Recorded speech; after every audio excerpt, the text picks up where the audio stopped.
جبو رومال کرنا نوچین داوین جام جهانی فوتبال ها افکار ما سیروان قچو الاستودیو مرایا سیروان باورک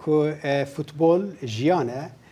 کا سیروان جمرا بیجه تیرو چه هيا و تو بحثا چه دیکی کا ترکی خوی جام جهانی جمرا والا بکه قالك سپاس صالح براسي جيان به فوتبول ناب وقت بيجن ايرو روجا دنج روجا بيش بيجن جهانيا قهرمانيا جامعة جهانينا صالح قالك يارين نو هنا وكو نمونات تيمان اجتماعية عراقي ايرو ليستكا خوا يا يكم د چارچويا جامعة جهاني يا كول امريكا مكسيك وكندا دا دليزا ليستكا كو الاستاديوما باجار بوسطن تيكرن دي لقل نورويجي با دي چاوري كرن كو هجمارك ليستكوانين كرد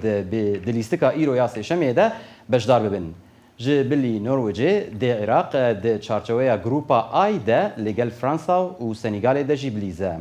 اندامي يكيتيا فوتبول يا عراقي وبربرسي شاندا تيم عراقي لامريكا احمد الموسوي داخوينك تايبت دا جبو دنج امريكا راغهان كو ليستكوانين تيم عراقي جرين يك مزن ددن هر ليستكك و ارمان جوان او كو بيج هيجن قوناغين دور د قهرمانيا هري مزن يا فوتبولا جهاني دا اجارا اكيا دناف 40 صالي دا كو عراق بشداري جامعه جهاني دبا جارا داويجي صالح هزار ونهست وحيشتي وششان لمكسيكي بو البته عراقي رو لنرويجي دليزا ولويدك هفكارا ما بيتا مشايخي ورابورتك بري وبشتي ويليستكي لكولوبوس تكرن جمارة آماده بك امي ويجي هلبت لقلبي نران بارفا بكن ليجبو بيتر ام لسر ليستكين جامعة جهاني بقى خفن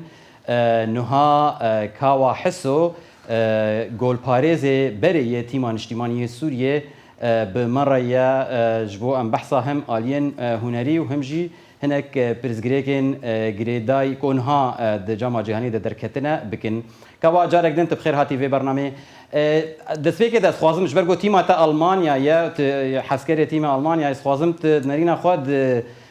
performance ألمانيا وهروها يا ريزاني كرد جود ناف تيما ألماني ده جهد جرا دنيز ونداف حطان هات تشاوان بين حتى في جوليس كتاني ليستنا دم باش كاك سيروان يعني وكو تيما ألماني باور إنه ثقتك مازن ورقرتن حتى لو قلت كل تيما كي ضعيف ذبو بس دسبيك تشي مونديالي بتشي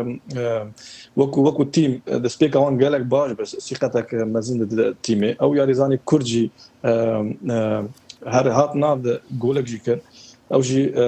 دقول تشيكر جيكاوا يعني دقول تشيكر يعني ودنيفي دويجي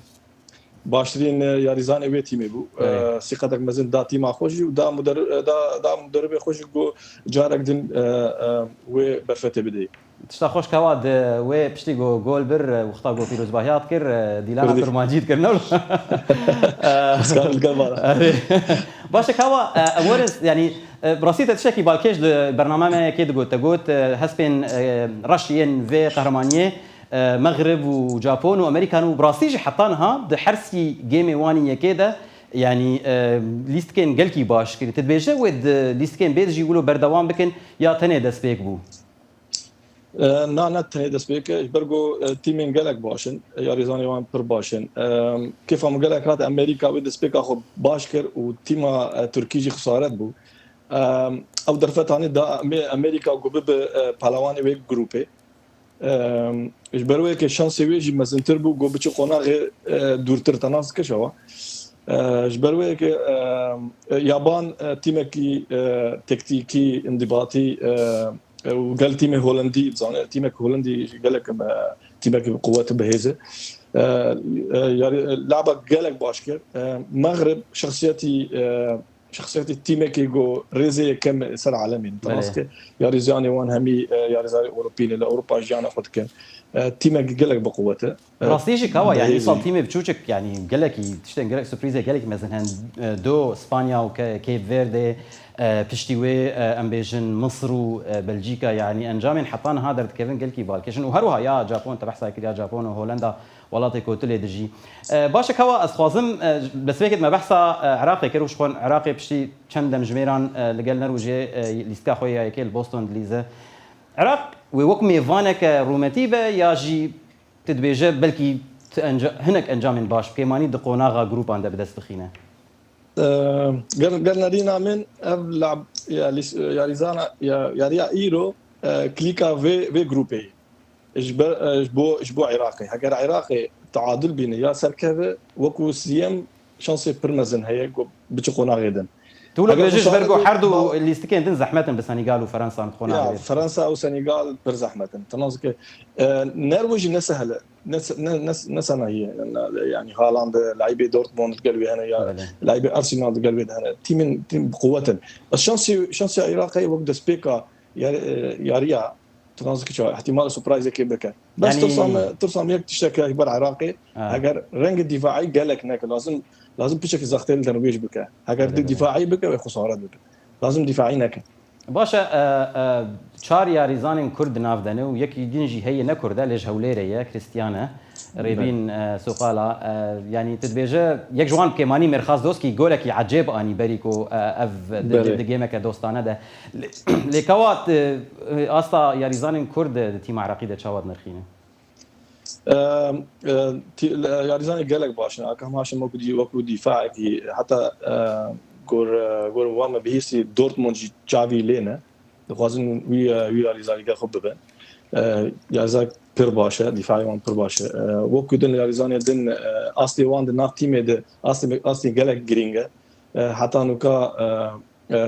مستوى باش تقديم كرنا مدرب قالك جوان رازيه اس بي ميغو دنا في جيما بده اصلي خوني باش تقديم كان ويارمتي بدن تيم اخر باشا مورن سر نها تيمين مستر ايرو ارجنتين والجزائر جي دليزن وهروها سبا برتغال وكومارا ديمقراطية كونغو دليزن بشتي ويجي كرواتيا وانجلترا دليزن كوا يعني بقشتي اف حرسي تيمين سركب كمان هلبت كرواتيا جي الوان شاود بينا يعني بشتي تا ليسكا المانيا وهولندا وبرازيل واف تيمين دين تديت تنها تتبيجه هناك سوربريز دنوي در كيفن جماريانا از باور من سوربرايز ديجي هنا بس ليسكا كم ظني شوي وكو كليكا وكو موجود يعني كليكا اجبو دسبيك يعني اگر ام ببين مثلا انجلترا كرواتيا تيم يعني قال لك زحمه صح بس باور يعمل انه تيم وكو انجلترا تيم قال لك مثلا اوصل يعني باور قال لك بشي قناغه اخيره يعني ارجنتين تجربه باش هي لا ياريزاني باش تيدنا احتمال بتشت قناغه يعني تشارم زيدي باورناكم بتشت يعني بري برتغال تبع حساب برتغال نكرج برجون هاي اصل قال لك خاطر سر كريستيانو رونالدو برتغال هي بري ما انا برتغال جارا جمعه ماغو از باورم جو بتش حتى نهائي هاجر برامبري المانيا نيت هاجر برامبري المانيا جبرجو كيف فتش المانيا هرتش برجو جمهور المانيا يا جبرجو براسي المانيا شانسي وان قال المانيا تني اري يعني باشا وكيدن كوا حطانها شتي بنيته لسر في قهرمانيه هنا في جامعه جهانيه يعني تشتكي تايبتك وتدبينه ام بيجن او بريك او بين فداني بخورنا افي يانجي دريجن كورتن يعني شتي بنيته ولو قشتي تجاره اكيد في قهرمانيه دبينته بري ندي تبو لا از باور او 5 دقائق نظام چند دقيقه تقريبا قال لك جرينج بوي اريزاني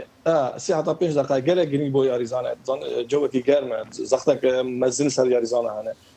حتى نوكا او ياري غوبونه راستي زختك عالي سر اريزانا هنج برغو هجومي دكن وكو درفته كده دوام بتشكي خوستي راحت بكن وجارك دين دسبي بكن از باور او قال لك تشكي جرين بو بهم خوش بوجي وكو از وكو مدرب بحث كما بهم قال خوش كار مدرب تكتيكا خو بو دوت وان بيج دقائق كار قال لك معلوماتي نو بدن يا ريزان اخو حتى نوكا جما حتى نوكا يعني ياري قال خوش رودانه ياري تكتيكي قال لك بلند رودانه وقت ما جو داتاي وان تيما ليسك ما ذكرنا قالك بلندن تصانه أنا بري يعني جبو بسر مثلا بين فدانا بخورنا افي نجاره كي هلبت كوا تتزاني لجاره كي كو بفي درجه هي پیش هاتی پیشکش کردن دناورجی الامریکا تزانن که آنها رکلام جی تین کردن بری نبو وقتا قطر 2022 او یک نبو نها الامریکا فيفا دفت دانه و کمپانیان وشانه یان تلویزیونا کو رکلام جیب کاربین او جی تشتکی بالکش و بتایبت لامریکا کو گلک ولات گلک کمپانی تخوازن رکلامی بکن به هر حال کواس خواص پرسک دن بری ام بداوی بکن نشته بکم یا واي دن هناج مرد بيجي مخابن وقتنا ما يكوا لي امي جارك دن هلبت سهنك مجاري دم اخرين قال لك سباس كواج بو بجدارياته وبمين خير وخوشيه ده بله صالح فيجي مكشتن داويا